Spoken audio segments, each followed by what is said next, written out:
मैं इंग्लिश बोल लेता हूँ, वो कार चला लेती है, वो बहुत तेज़ दौड़ लेता है, वो लोग रोज़ाना चले जाते हैं, तुम सुबह जल्दी उठ जाते हो। तो अब हम इन वाक्यों को इंग्लिश में बनाएंगे और सिंपल याद रखिए कि इन वाक्यों में एबल टू का यूज़ किया जाएगा। तो सबसे पहले एबल का मतलब होता है क्षमता रखना या कर सकना। समझ लो कि कैन के करीब करीब ही इसका माना होता है।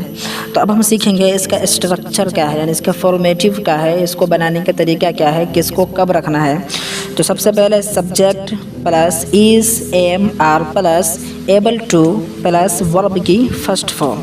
फिर से सुने, subject plus is am are plus able to plus verb की फर्स्ट फॉर्म।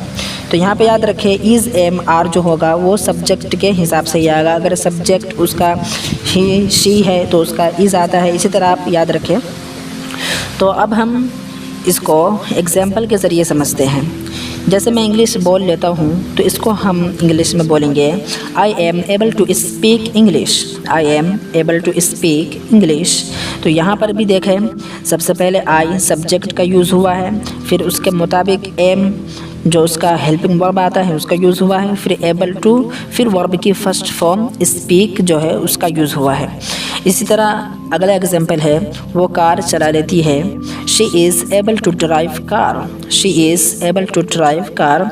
वो कार चला लेती है। यहाँ पर भी देखें, सबसे पहले सब्जेक्ट शी, उसके बाद उसका हेल्पिंग वर्ब इज़, उसके बाद एबल टू, फिर वर्ब की फर्स्ट फॉर्म ड्राइव का यूज़ हुआ है। इसी तरह अगला example, he is able to run fast. He is able to run fast. वो बहुत तेज़ दौड़ लेता है, वो सब रोज़ाना चले जाते हैं। इसको इंग्लिश में बोलेंगे they are able to go every day. They are able to go every day. वो लोग रोज़ाना चले जाते हैं।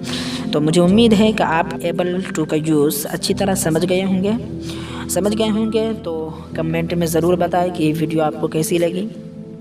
तो अगर आप इस चैनल पर नए हैं और इसी तरह रोज़ाना आप अपनी इंग्लिश को स्ट्रॉन्ग कराना चाहते हैं तो चैनल को सब्सक्राइब करना हरगिज़ न भूलें। तो फिर मिलते हैं अगली वीडियो में। Thanks for watching.